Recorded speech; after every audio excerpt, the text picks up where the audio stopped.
What is up, everybody? Welcome to the Recruiting EQ podcast, a discussion show about the benefits of using emotional intelligence in the job market, insider info, all kinds of cool recruiting related stuff and non recruiting related stuff, I might add. Thanks for being with us live. We're going out on Facebook, LinkedIn, YouTube, and X. Of course, you can always check this out after the fact at recruitingeq.com. or anywhere you get your podcasts, Spotify, Apple Music, Alexa. Apparently, a lot of people listen to podcasts on Alexa. News to me, but you can get it there, which is cool. This is our episode number 87, the third episode of season 3 of Recruiting EQ. I'm always so incredulous that we've been doing this for so long, and it's cool. It's our month-end sales panel, which we've been doing monthly. So this is January 2026. Looking forward to sort of recapping 2025, right? As we look back on it now in our first sales panel. Very happy to have our two panel speakers here, Bill Jones and Jim Champlin. Guys, thanks for being here. Thanks for having us. Hey, yeah, thanks for having me. Sweet. Okay, so I would love to start off with, and I was saying this to you guys before too, there are a lot more listeners than there were last year, and we actually have listeners in 25 different countries, which is super fun. But I thought we could maybe give people a little context around some of the things we're talking about and dive in a bit. But first, before we go hard on the sales topic, if you guys could just introduce yourselves, a little bit about what you do, that'd be great. Sure. Yeah, I'll hop in. My name's Jim Champlin. I work for Choice Staffing. I'm the director of operations here. I oversee our Long Island temp operation, as well as our national direct hire placement operation. On the temp side, we focus on roles within the manufacturing and supply chain industries, and as well as the hospitality and event space. And direct hire is a little bit more broad: engineering, manufacturing ops, and administrative accounting. I've been doing this for a while. It's pretty much the only thing I know. Amazing. Thanks, Jim. Bill?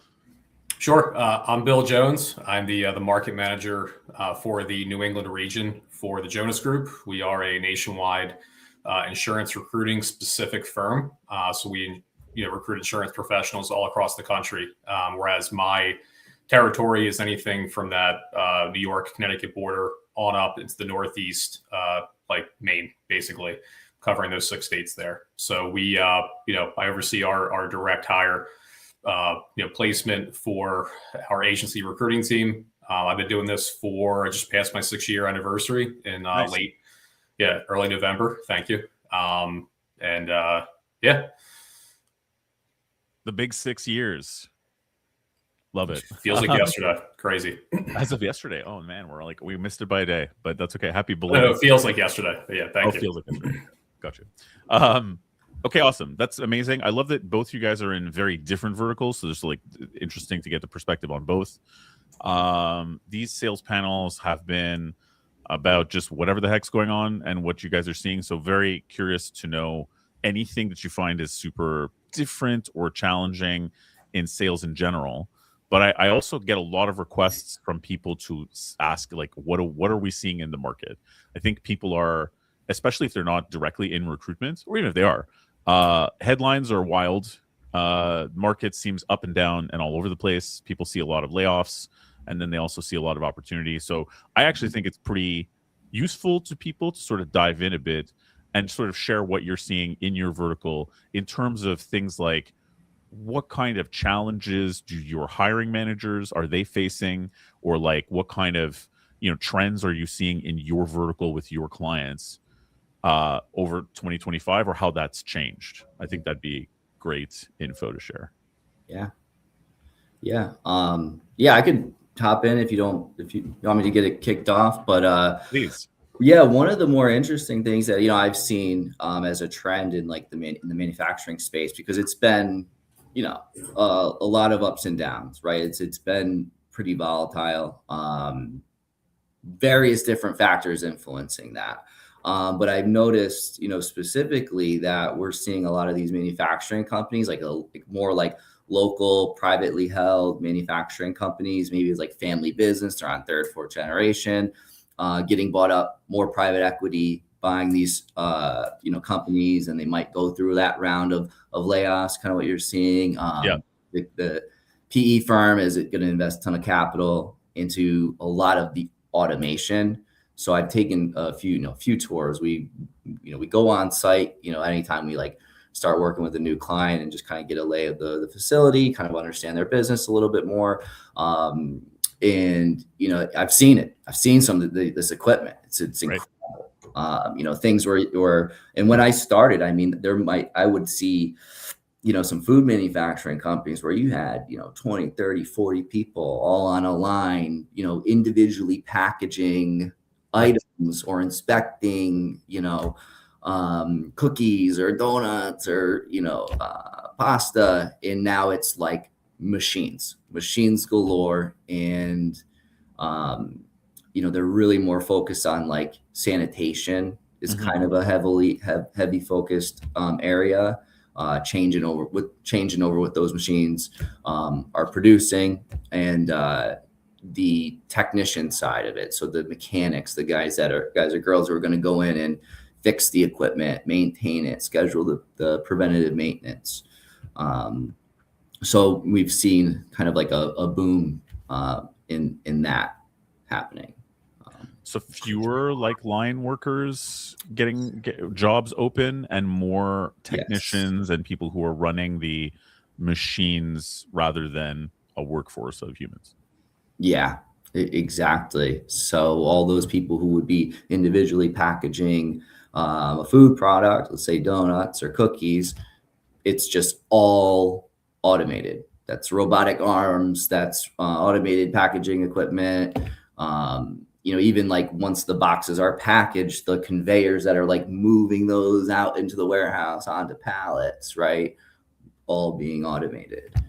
Is that mostly in food, or is it in any menu? Like, do you see the same? I don't know if you guys also work on things like, I don't know, automotive or pharma or what. And I'm trying to think of what else is a manufacturing industry, but like, is it mostly food that's a big change toward automation, or do you feel like it's all there?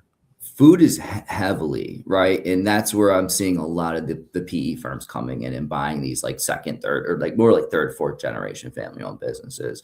But it's across the board. Even in, especially even in just like the warehousing space too, right? Where they're not even manufacturing anything. They're just supply chain, right? Yeah. And, I walked into a warehouse, but where before I would see shipping and receiving folks, forklift operators buzzing around, guys moving pallets, and it's empty. I went into one warehouse where, they had like 4 people in there, and they have automatic picking machines.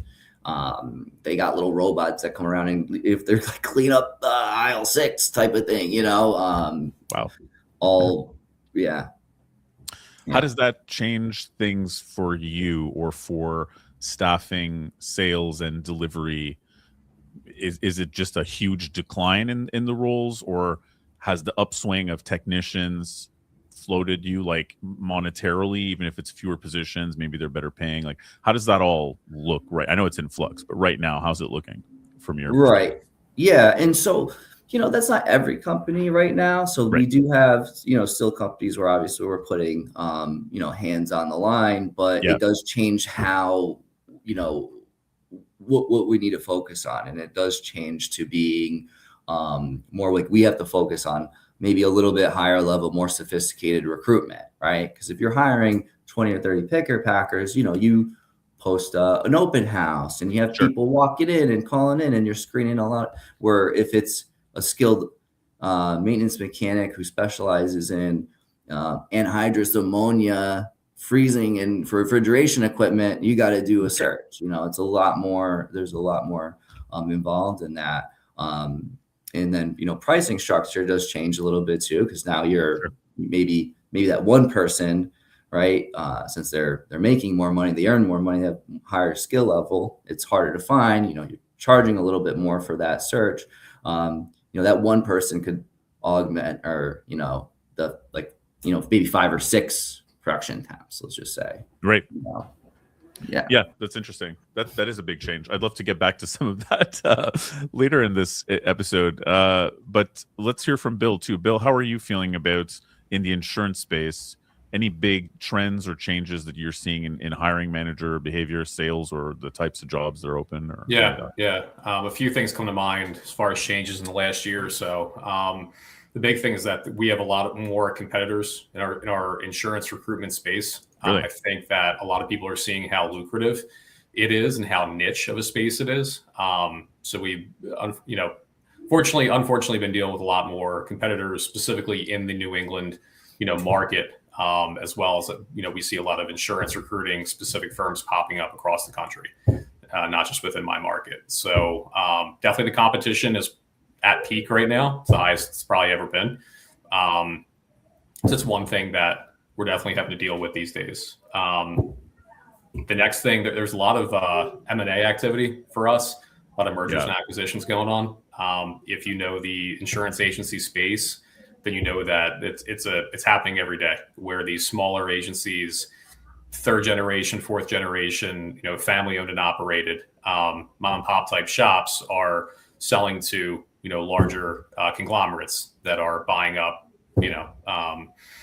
again, all these smaller firms, and kind of and there's obviously good and bad to go along with that, right? Yeah. There's a lot of collateral and kind of fallout from that. You could get a lot of staff, moving from like post buyout to wanting to get back to that smaller shop. And then you have a lot of folks on the flip side that are like happy to be in like a larger, more financially backed, stable sort of situation. So just a lot of M&A activity for us too. How does that change things for you from like a sales perspective? Do you find yourself chasing more like change related roles because of all the M&A activity, versus when things are stable, it's more like the steady Eddie kind of roles? Or like, how does that morph things for you? On the candidate side, I mean, it's my job and other managers' jobs to be aware of these M&A, where are these buyouts, because we know that a lot of candidates will be coming from those types of shops, like the smaller shops, before they get bought out. But on the client end, we don't differentiate. We'll work with larger versus smaller. We work with companies that are good, solid companies that we can grow even more. So we still work with a diversity of different clients, from smaller 3 to 5 person shops up to, we do have clients that are tens of thousands of staff and employees.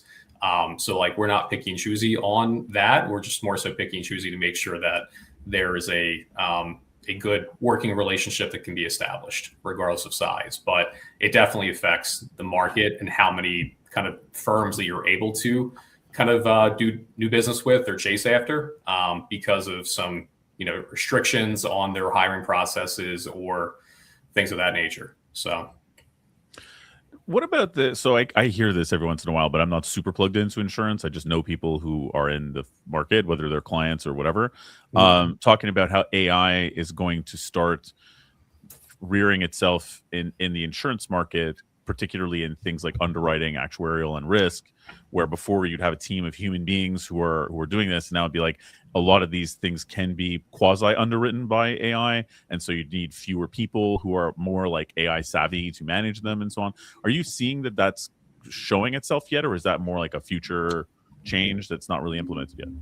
Yes, I mean, we're definitely seeing that. Although I deal less with like the specific types of companies like insurance carriers and TPAs and sort of underwriting and claims, we're already seeing it on the agency side, where a lot of companies are either sourcing roles to be offshore, where other folks, and non-American folks can do the job, or there's a lot of AI that's taking over anything that requires written communication.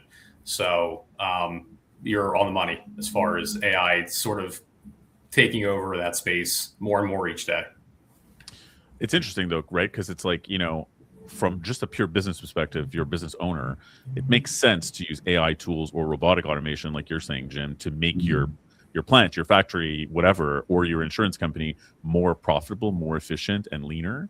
But from our perspective, the hiring, we're also seeing people get laid off and their jobs disappearing. So it's like, I'm not all doom and gloom, like nobody's going to have a job, but it's changing is the point, right? And it's like, how do you keep ahead of it? It changes so quick. How are you guys feeling about that? Do you have like a bench of candidates where you're like, I can't place your job anymore because it's disappearing? Is that a real thing yet for either of you? Yeah, no, I mean, it's some level, yeah. You know, the amount of, just like I said, those kind of like more hands-on warehouse, like manufacturing positions, those like picker packers, kind of like the core of the manufacturing world when it comes to you know, that level of jobs is, you know, we're having like an influx of, you know, these candidates, and we do have a hard time, you know, getting them out there, where we would have, you know, clients ordering 20, 30, 40 people at a time from us. That still happens. Like, we still have those clients, but not nearly as it was before. Right now, it's like maybe, you know, one or two here or there, you know, and with the sporadic, some big ones, you know, so yeah. But this kind of thing. Yeah, I don't think we're there just yet, as far as like not there yet with AI taking jobs that we could potentially source for and place at these companies. I know that there's certain things that AI can help our industry out with, as far as like the written communication, you know, aspect of things. It definitely has helped us. Like, we resort to it as far as presenting candidates to clients too, you know, occasionally. And just basic spelling, usage, grammar, sort of like a spell check, but also forming, you know, paragraphs and write-ups and stuff like that to kind of present to our best ability to the client. But I think that what I hear from a lot of the insureds within New England is that they still prefer folks on the phone, like real humans, to provide their personalized kind of customer service. I think a lot of folks, especially since insurance is a lot of like seasoned veteran sort of in their staff, like not as many young folks getting into it. A lot of these insureds have been dealing with the same people for, you know, years, 5, 10 years, 5, 10, 15, 20 years, decades. And they want to hear the comfort of someone else on the other side of the phone to be able to get those tasks completed, you know, whatever customer service they need. So I think that's probably the reason that we're not seeing AI taking over more, but I think we're certainly getting to a point where that might be the future. So, yeah, it's this interesting political campaign, and Lord knows I do not want to talk about politics really on this podcast per se. But whenever there's like a political campaign, people want jobs, right? They want job creation. But then a lot of people, the perception of a company these days is, well, the whole point of a company is to make the owners as much money as possible. But like, there's no real thought to like, what is it going to look like if all these companies that used to have tons of people, like you're saying, Jim, and you too, Bill, you know, aside from where it's a person-to-person preference that they want to talk to a human, if all these other jobs, thousands and thousands of them, are automated, then it's like people's daily jobs are, you're going to go to a factory and be like two guys in a big factory just overseeing a bunch of robots, and that's like just your life. And the owners are making tons of cash, but now there's all these unemployed people, and they're like, yeah, I'm the guy who works with the robots. Like, the whole future might be this weird, lonely place where there are either unemployed people in a higher number, and those who are employed are a little bit lonely, and like, what's the impact of that? It doesn't really seem like that's a conversation we're totally having yet. Maybe it's early, but are any companies that you guys speak to almost like proudly wanting to stay with humans or something like that, you know, brand, or is that not really a thing yet? Not really in my space, because it is all about efficiency. You know, manufacturing has always been about efficiency, you know. So if there's an area to cut, to be more lean, the nature of that business is going to be, we're going to do that, you know. And how does that affect things for you? Because I know you guys do multiple things, right? You also do hospitality and events and other things too. But do you feel like that's a threat monetarily to manufacturing staffing, or you feel like it's just pivoting to different ways to make money? No, it's definitely a threat to manufacturing staffing, for sure. And that's one of the reasons why we leveraged in 2025. We leaned more heavily into hospitality. We had been 95%, 90% manufacturing, warehousing focused for years. And we had hospitality, was, and I'm talking for like Long Island specifically, right? And we had hospitality, and it was something that we did, but, when we were looking at things and we are kind of looking at how, job growth was happening in our industry, and, we're, talking to our clients, hey, what's next year look like, job order wise. And it was starting to kind of get a little grim. We were able to make that pivot because we already had roots in this space, which made it easier to make that pivot. But that ended up being really a saving grace for last year, was kind of now growing that vertical. Yeah. So being flexible is big, obviously, right now with all the uncertainty. Yeah. Bill, how about you? Whenever we speak with our, agency owners, presidents, C-suite level folks that we're dealing with to fill these jobs for them, their favorite selling point when we're asking about, how can we sell this to candidates, any candidate on the street, is our personalized customer service. I mean, it's always in the conversation. So I think it's more of a factor for our industry. Yeah. Because again, that's where it started from. And I think that there's a strong push to kind of keep things that way, but we'll see. We'll see, what AI does as far as changing folks' minds. And, like Jim talked about efficiency, if a quote can be produced quicker via, AI and robots, same thing for, I'm not sure how advising insurance kind of would work that way, but I guess it's hard to tell at this point, but definitely more of a pushback for our industry. Yeah. I was just going to say real quick, I think as the years go on too, and like two things are going to happen. It's AI is going to get better at sounding human. Yes. And then people are going to be more accustomed to dealing with AI from wherever else. Right. So it might become preferred even, I don't know, but I could see that as both of those two things change. And the younger generation of folks are they try to avoid the phone, they don't want to be on the phone. So talking to a human is scary, and it might be more natural and just easier for them, more comfortable to talk to an AI as the years go by. And I think that there's probably also going to be a pushback from people who are in the health and wellness world on the reasons why pushing through and speaking to humans is beneficial for personal growth. I think that there's a danger right now with a lot of people who avoid human contact because they can. It keeps you in this echo chamber, right, where you're always talking to technology all the time, but you're not having to be resilient and push through and grow those people skills. So the desirable jobs that are going to be the better paying jobs, a lot of them might be dealing having good people skills. You don't want to take yourself out of that game because it's a little stressful to take a phone call from your buddy, right?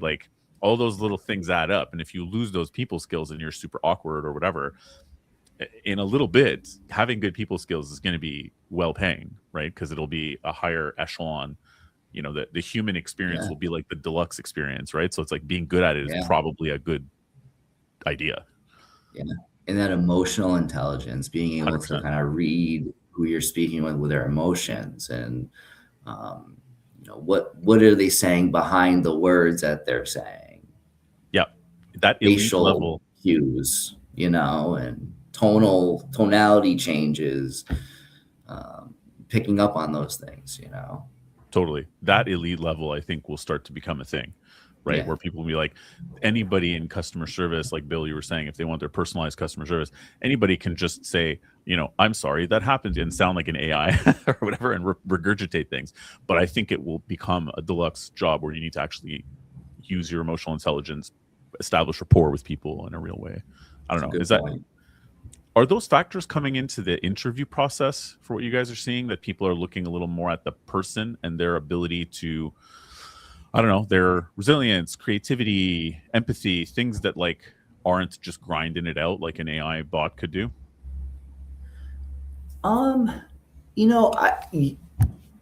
It's interesting you say that, because now that you have me thinking about it, I do think that I am seeing a little bit more of that. Those softer skills, they were always important, right? Sure. But I'll give you an example. Like for me, like we were hiring a recruiter for, you know, my office. And one of the things I care about for the people on my team is, well, what's your level of professionalism like when it comes to talking to a client, right? Or how are you going to react in certain situations, right? Difficult situations. There's a no-show. And this is the second time you had a no-show with this client, and you have to kind of smooth things over and explain things to them and help them. And like, what is your next play going to be? Like, what are you going to do? Right. And how you're going to handle that situation. So I created like a, just like kind of like a questionnaire that I was having them fill out, situational based questions, or they would describe what they would do if they were put in that situation. And I had one, and it came to me, and it was clearly AI written. Like they took the questions, they threw it in ChatGPT, and you can pick up on it like right away. Like you're like at first I was like, wow, man, this is really strong. Like these are some good answers. And then like at question 3, I was like, they're too good. Like there's no way someone who wasn't in this industry would say these things. And yeah, it was written with an AI, and I was kind of like, yeah, I don't, that's not somebody I want to hire. Like I appreciate and respect somebody who can leverage AI in their email writing. Sure. I do it all the time, but I'm feeding it the things that I want it to say. It's giving me feedback and polishing it up. And then I'll probably go back and forth 2 or 3 times even and be like, hey, take this out. Hey, I want to soften the tone on this. That's how I would like to see people using it, not just as a total crutch of like, you know. So I made a decision not to move forward with that person for that reason specifically. Yeah, that makes sense. That makes sense. Bill, you're seeing something similar as yet? We're still a bit more traditional as far as the hiring processes for independent agencies and insurance folks. It's still more reliant on the old school, you know, let's take a look at your resume. Let's talk about your job moves and your reasons for leaving and get more of an MO of how you work, versus like the intangibles. You know, are you customer service oriented? Do you like people at baseline? You know, is this a job that you can handle, fast paced, you know, heavy workload, stuff like that. We do have clients that I've seen more, and I have quite a few clients that do assessments. So, and these assessments within the interview process, they range. We have folks that have to complete them before they even have the first interview, and then we have folks that have to complete them at the very end after all the interviews are over with. A lot of companies put their own stock into it. You know, these assessments can be 5 minutes to 10 minutes, just more like behavioral, sort of like Omnias, you know.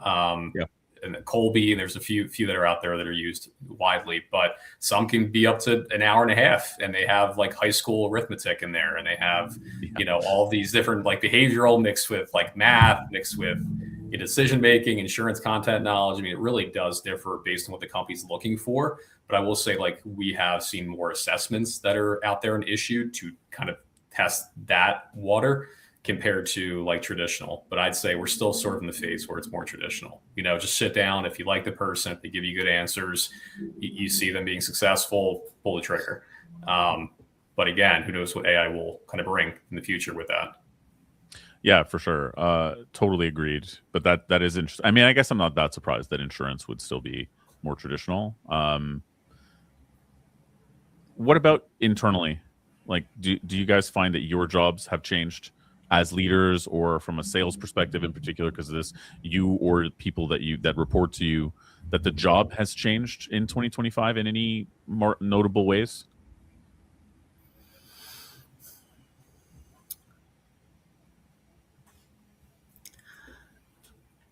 You know, I don't think so, really. I mean, like fundamentally, like what we need to do and the skills that we need to have are still there.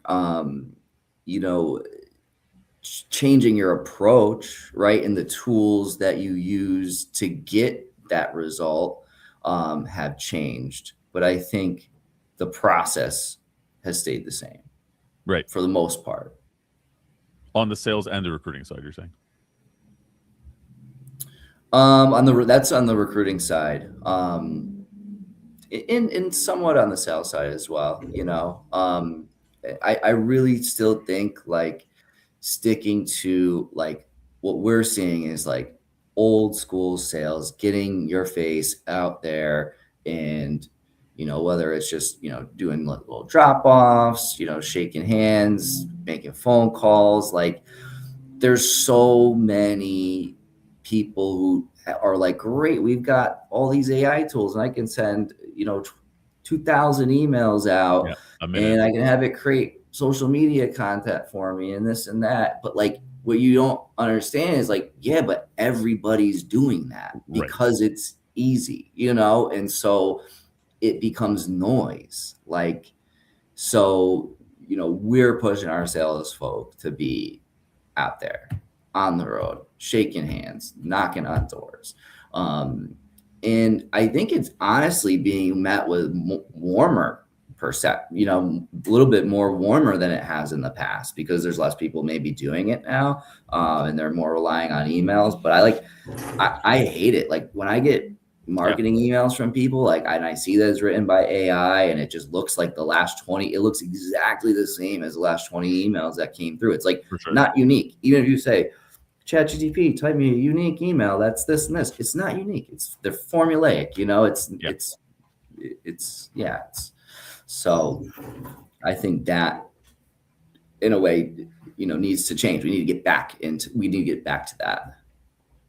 And you know, the impression I've had of you guys at Choice as well is that in your field, you've grown and added new locations and continue to grow. A lot of the other people that I've spoken to who've been in manufacturing and logistics are laying people off like crazy. A lot of good people getting laid off left and right. So do you think that's part of the secret to your stability and success in a way, is sticking to like old school human stuff and not just going for a strict numbers game and getting out a million emails and whatever? Or how do you feel about that? Sure. Yeah. Partly, you know, like we definitely are like aggressive in our approach, and our company is, you know, aggressively trying to acquire other companies. Like we're kind of always on the lookout. And then, so I think the other piece of that too is like, yeah, we are focusing more on that direct sales approach, that old school approach, but also like diversifying our business. And since we are started smaller, like we can be much more nimble when it comes to making pivots, right? Like a larger, like established, like a Robert Half going into like, you know, insurance when they're known for accounting specifically. It's like a lot harder to change all your branding and move to this and, you know, hire people that know about that. You know, even though they might have the talent and the capability to do it, it's like a lot harder to get those changes pushed through, you know,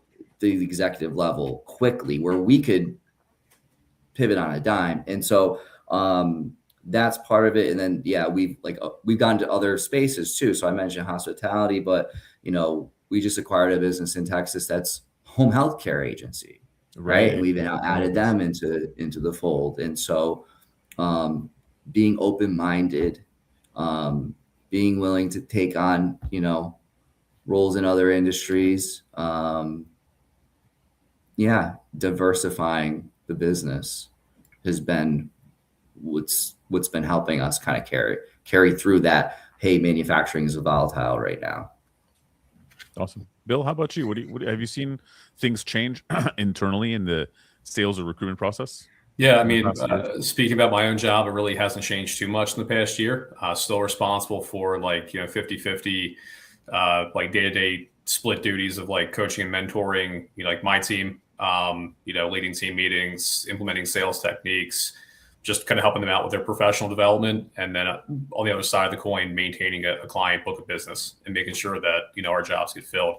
I would say like one thing we're really trying to do more of this year to differentiate ourselves as like the leading insurance recruiting firm in our space, aside from being the largest, but also the best, is to be more on site with clients. You know, we're in a unique spot where, to Jim's point, like they're out knocking on doors, you know, dropping by with Dunkin' Donuts, you know, like doing more of the face-to-face sort of, you know, communication. And that's one thing where we've not been hindered, but we haven't gotten to do it as much since like we started. A lot of our stuff is phone and video.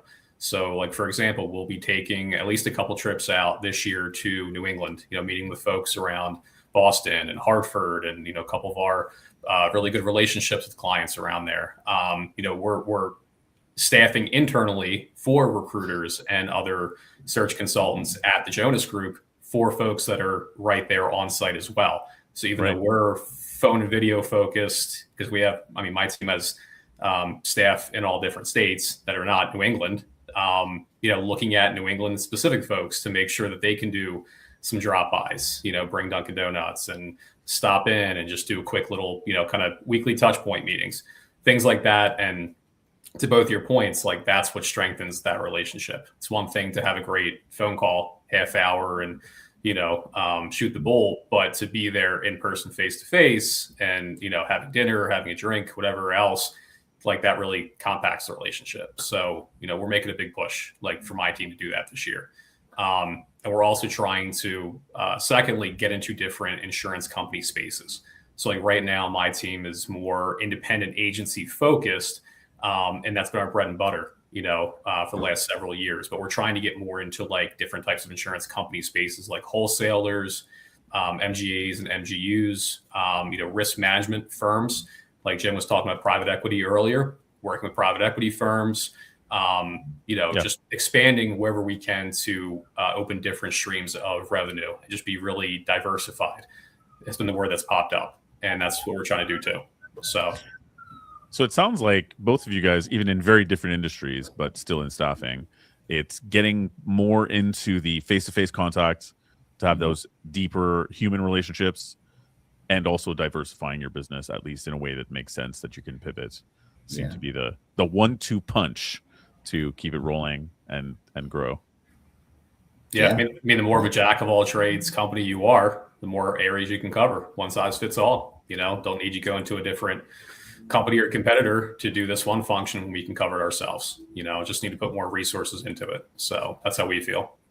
And I found that like our clients like seem to like that better, to be, and this was always my approach, even when I was just mostly like, when I was a full desk recruiter and I was really just focused on engineering and manufacturing, my approach was, I'd get in through the thing that I was great at, that I was my main focus and specialty. But, I was able to cover all roles within a manufacturing company. So if they needed an accountant, because I had prior experience recruiting in accounting and finance, I could get you an accountant that's specific for the manufacturing industry. So even though I'm a manufacturing recruiter, I understand the cycle of the business. I understand it from the floor up, because it just was naturally kind of my career, how I started. I started in temp manufacturing, the picker, packers, the 20-40 at a time, right? Yeah.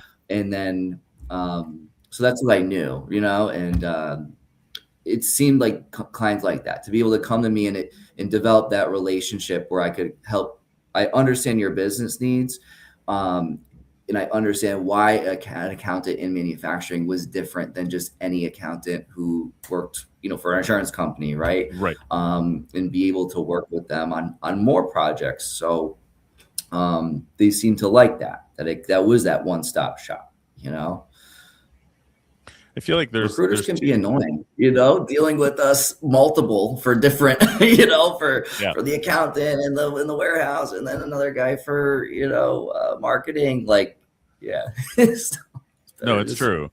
I feel like there's two schools of thought, right? There's the really deep sales relationship, which is what you're describing. I think it's a really good relationship with your clients. They want to deal with you. You're the face of the company. They'd like to give you all of their business if they could, because they trust you, and so on and so forth. Mm-hmm. But then on the delivery side, you got to make sure you can deliver on those things. So in some cases, you're starting from scratch, because you don't necessarily, you're spreading yourself thinner, right? So it can be harder to deliver on everything.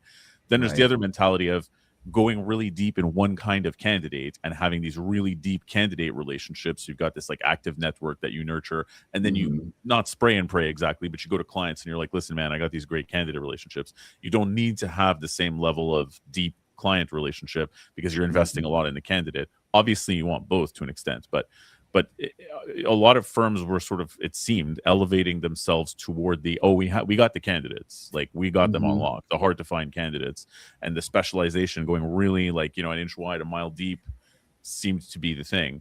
But you guys are saying in your respective industries, there's an appetite there for people for you to diversify, and that's to be working, which is a little bit the opposite trend, I would say, than it was going into COVID, from what I can see. That's absolutely. Yeah, and I'll give a quick plug too to we have a professional services team that we've now established and has been up and running for a year now, and now we're trying to make sure that our insurance clients have been great to us and vice versa understand that we also are now like recruiting for like different areas like accounting and finance and legal and HR roles, operational, C-suite level, like anything not sort of like in the general sales and servicing portion of what my team covers on the agency side, or our agency markets cover. So like trying to also.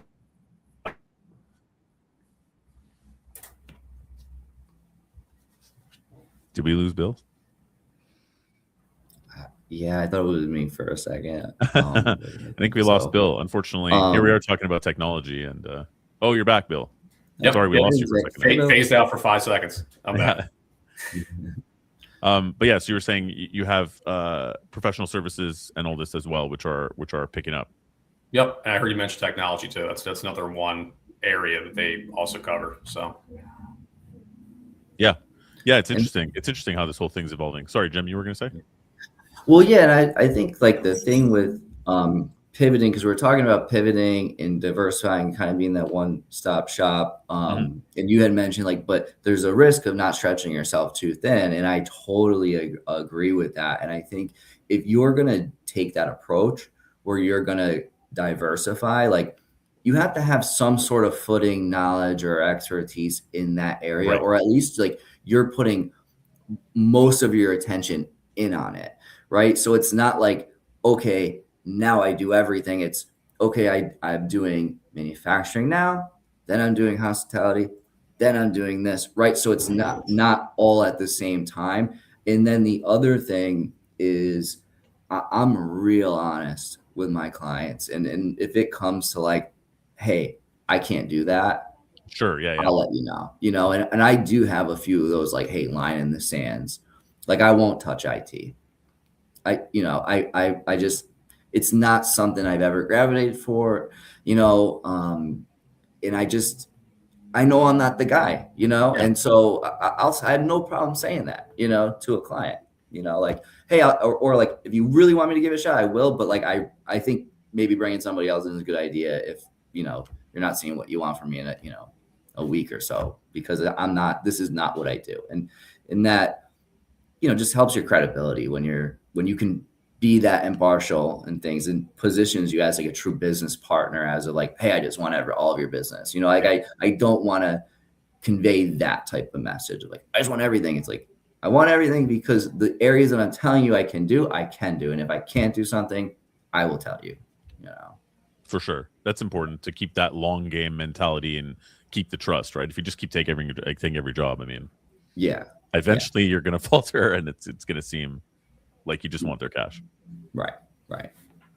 Okay, awesome. Thank you for all those in-depth questions. I've been doing a thing in season 3 of this podcast now, where we're asking a couple questions and playing little sort of like icebreakery games at the end.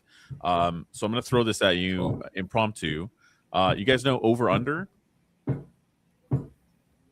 Basically, I'm going to rapid fire say things to you, like things that exist in the world. And both of you can say if you think they're overrated or underrated. So you would say over or under if the perception of this is overrated or underrated, and then why. Like some of them will be obvious, but we can go for why also. Cool. So is there ever a properly rated? Like I think it's accurately rated. Yeah, you could say like, no, this is just accurately rated. Sounds so controversial. I love it. Really works. Yeah, I love it. I'm down. All right, let's do this. I'm curious about this one myself. Resumes, are they over or underrated?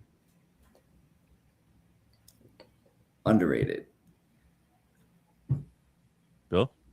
I would agree, underrated. Underrated. Why do you guys think resumes are underrated? Are people doing them badly and not caring? Yeah. Yeah. Easy answer, yes. Yeah. That is exactly why, Yeah. I feel like I'm seeing them get worse and worse. Genuinely. Really? I Even think with like AI tools Yeah, being that's out weird. there. I think, I mean, at least for us in insurance, we're looking for like 3 basic things. We need to know your insurance specific experience. We need to know your education. We need to know your any sort of licensing and designations like pertinent to the industry. I think a lot of folks have gotten cute with resumes, and they will throw on like 10 different pages of skills. And it's like, all right, like I can talk to you and kind of Oh, I think we lost Bill altogether. Oh no. Yeah, I like where he was going with it too. I know. Okay, how about so you're seeing the same thing though, Jim? Is that the quality of the actual resumes is going down, even though everybody's got all the tools necessary to make a kicking resume now? Yeah. And because like to his point, I think what he was kind of getting at too is like there's just certain things we need. You know what I mean? And like we don't need the fluff. Like we don't need just random kind of corporate jargon. Like, like I want to see actionable, like tangible skills and experience and quantifiable, measurable experiences that you've had in what's relevant. And I'm either seeing a lot of fluff or it's just structured, sloppy, and it's like one of those two things. Just get me the core, I want to see. Yeah, Jim said it perfectly before I cut out again for 10 seconds. Think of it this way: if you're interviewing for a job, your resume should be your foundational baseline, and then the conversation that occurs in that interview should be the expansion, right? If you have questions about that specific job, that specific skill that I may or may not have, that's your time to go and audition, for the job. But let your resume be what you've done in just baseline terms, basic, simple. So, yeah. I do agree that I feel like resumes have, even back before I was doing rec to rec, and rec to rec too. I'm shocked that some recruiters will give me resumes that are like, dude, you are a recruiter. What do you? Come on. But generally, I think they have some idea because they're recruiters now. But before I was doing rec to rec, it was shocking to me how people would be like, even before AI and all this kind of stuff, would just give generalities, right? Like they'd be like, you serviced clients, gave excellent customer service. Okay, who are your customers? Are they individuals? Are they business? Like, are you B2B? Are you B2C? Like, what are you doing here exactly? Is it, you know what I mean? Anyway, yeah, agreed. The baseline information is often not there. It's all fluff. It's just like, I worked here for this many years. Here's a bunch of stuff that was copy pasted off of whatever. And then next job. So yeah, agreed. Cover letters, overrated, underrated? Overrated. Overrated. Like, I don't think anybody really cares about them. And then the other thing is like, people don't care about them, but then the times where they're applicable, and there are times where it does make sense, people don't use them correctly. What do you mean? I feel like if you're going to write a cover letter, right? Yeah. Like if you're going to write a cover letter, and this is 9 times out of 10 when I see a cover letter, like what it is, it's just like, a summary of the resume, right? It's just kind of like they're doing it because they feel like they have to check that box of like, this is what a professional, application would look like.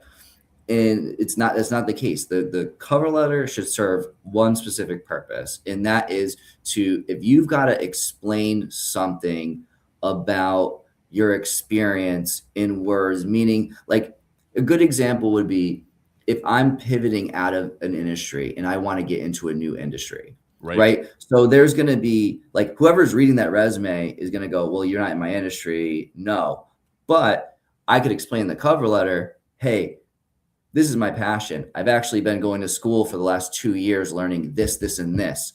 I've done an internship in this and that, that on my resume, what you see there is me broadening my, career in this new field. And that's why it's the pivot. It's not, I just took this, one job that was different than all my other jobs. And you know what I mean? Like you're being really specific, or maybe you relocated and now you're in a different area and they're going to look at your resume. They're going to see that, Jim's from New York, all his jobs are in New York, and he's applying to a job in California. Pass, like, right, like, nope, I'm here in California. I just bought a house. I've established my roots. I'm now looking for a job. Like, you need to clarify something on that resume that you can't, like, it can't just do by itself. Another one is like, you went on a, I want to say maternity leave, but you know what I mean? Like, you were a stay-at-home parent, or you cared for a sick, loved one for a period of time, and there's a gap, and you can now use that cover letter to explain those things, right? So never use that way though, but that would rare, be the appropriate time to do it. It's true. I had one guy in my first recruiting job ever who explained it really well. He's like, if you're going to prep candidates on a cover letter, it's very easy. Your resume is what you've done. The cover letter is why you want this job. Yep. Exactly. Easy peasy. He's like, yeah, right. It should express why you think this is a good job for you. Why do you like this job? So if you're not going to write a cover letter for each and every job that you're applying for, don't bother, because it's useless. Yep. Yeah. Agree. Totally agree. We lost Bill again, but again, as we mentioned earlier in this episode, we're in the northeast of North America and we're all covered in snow. So I guess our internet is mutually not the best right now. Let's keep going. Hopefully Bill can join us back, but let's do a couple other over-unders while we're at it. Cool. LinkedIn. Over-under. For job seekers, under. I don't think a lot of job seekers are leveraging the platform the way that they should be. I think they wait until the last minute that they update their LinkedIn, like when they just got laid off or something. Like when they create a LinkedIn, some people, right? They're like, oh, I need to use it now. So as opposed to, I think a lot of job seekers see it as like, if I create a LinkedIn. My friend just said this to me. He's like around my age. Like, he's been an established career for a while. He's like, if I make a LinkedIn, my current job is going to think I'm looking. And I'm like, no, it's not like that. You know what I mean? It's like, so underrated. Fill it out. Tell me, and network with people. Just in general, it's, you know what I mean? Like, obviously you don't want to raise suspicion, but you don't have to just to have a lid and use it. I agree with you completely. Yeah. Bill, are you back? Yeah, I guess tech issues with the computer. As long as you guys can hear me. No problem. Yeah, we hear you just fine. So we're doing over under on LinkedIn. Do you think it's over or underrated? Underrated. At least for our industry, LinkedIn is a huge tool to find a lot of insurance folks. I think same thing for a lot of like white collar, industries. But just we've been able to use it really effectively. And we have the like LinkedIn Recruiter and the other essential kind of company tools that other companies invest in. It just has done us well as far as reach outs, getting the right folks, the right jobs. Find it beneficial. So awesome. Okay, counter offers, over or underrated?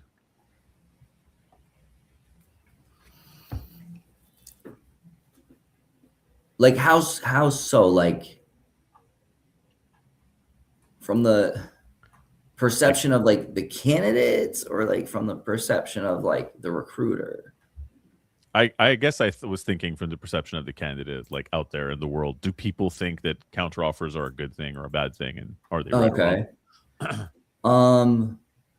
I think that if anything, people see them as a bad thing. But I'm going to say something that most recruiters wouldn't say. Because there's been I just want to kind of clear something on this and how I feel. Because I feel really passionate about counteroffers. And, obviously as a recruiter, like, it sucks to find out that your candidate took a counteroffer. But like, if you're doing a good job and you're being honest and you're like, you have integrity and you're working closely with that candidate, like, you should know what's going on. Like, you should know if they want to take one or not. Yes, I agree. Agreed. There has been a lot of, I'm going to call it propaganda, put out by the big recruitment firms that, oh my God, if you take counter, like, they teach you to tell your candidate, if you take a counter offer, your company's going to fire you in 6 months. You're going to have a target on your back. It's never good, blah, blah, blah, blah, blah. And I think that's a ton of baloney. I don't Really? think that at all. No, I don't. And I think that if done right, like, you know, maybe it was right for them. Like, who am I to say that, like, definitively it's a bad decision and you're gonna get fired in 6 months? Like, I don't know that. I don't Well, know their sure. relationship with their boss and whoever. That's a good point. And, you know, I think if I'm having that conversation instead of saying, hey, no, don't take a counteroffer. It's always going to end up bad. Because, like, the candidate's going to see through that. Like, they're going to know that I'm obviously self-serving there. Like, I don't want you to take a counteroffer because it's bad for me, not you. And so, but if I'm like, hey, would you take counter? And they're like, maybe. And I'm like, what are the parameters you would take a counter? Well, this, I would need this and this and this. You know, how likely are you? Okay.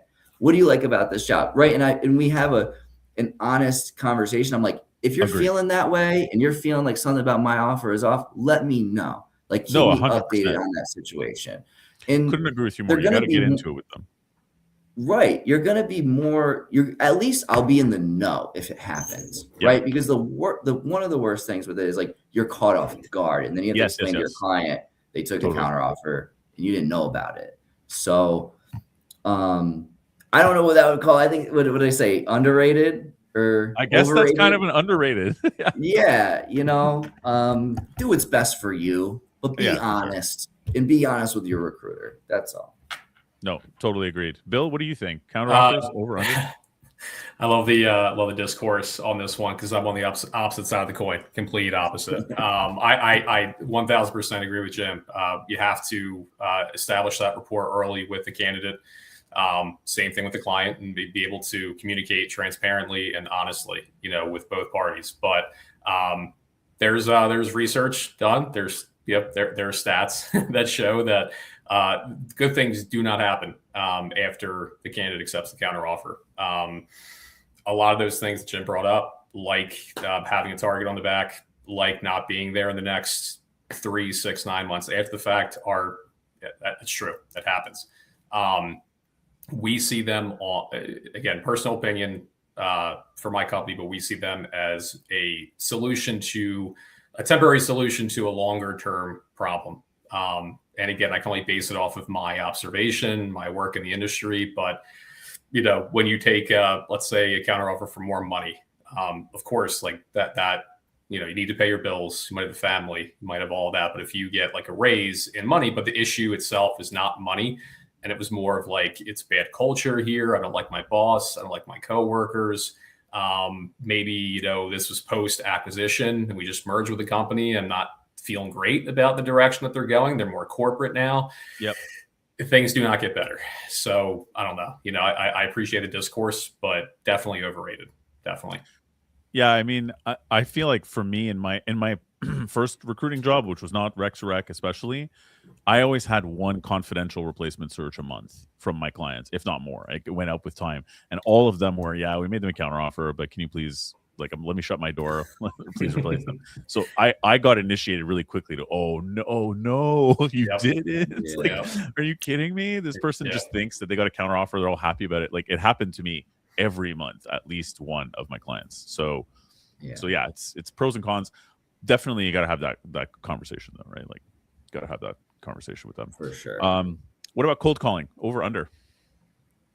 Under. Yeah, I would agree. Underrated. Yeah. Definitely. Yeah. I feel like we say, like, every week practically on this podcast and others, just kind of like people. No one wants to cold call in theory, but it's hard and it works. So there you go. Yeah. Working from home. Over, under? Over. Confident over. I would disagree. Under. That depends a lot, I think, on your personal situation and whatever else. But yeah. Do I have any other ones here? Email sequencing. Over, under? Under. I would agree. Under. Underrated. Yeah. Do you feel like people are just not doing it right, and that's why a lot of people are annoyed with email sequences? Yes. Yep. Yeah.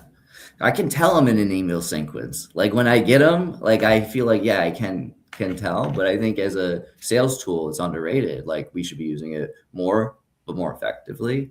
You know, it's my whole approach to sales has always tried to be like different. Like I always try to like kind of not go against the grain, but I just try to be myself and let that come through, even if it isn't perfect and polished. Right. So, yeah. So, yeah. What did I say? Overrated, underrated? I don't think Underrated. we do it enough. Well, yeah. Underrated. Yeah. Yeah. Bill, how do you feel? I agree. It's underrated. Probably, I'll go a different direction with this. We have been open to integrating different like automated and AI into email sequencing specifically. And we've seen, the past half of a year or so, as when we kind of started our trial experiment with this one, kind of company or platform that helps us along with that. And just we've seen the outreach just be better in general, reach more folks. And of course, like while it is a form of like, mass emailing and it's like AI, we have the ability to tailor it more towards how we actually speak, right? And like the phrases that we use as leaders, market managers in different, areas of the country and tailor it. So it's not like your standard, you can tell right off the bat that it's like a mass, sort of a cold outreach, spreading the net and being happy with whatever you get. It's more consistent, once a week or a couple specific cadences to get that candidate or get that client. It's been good for us so far, at least. So awesome. That's good. That's good to know. Well, thank you both. I know we're kind of over time. We could probably continue. I know I could for another hour or so. I love this. Yeah, we can do this all day. Unfortunately, this isn't like a Joe Rogan style marathon 4-hour podcast program.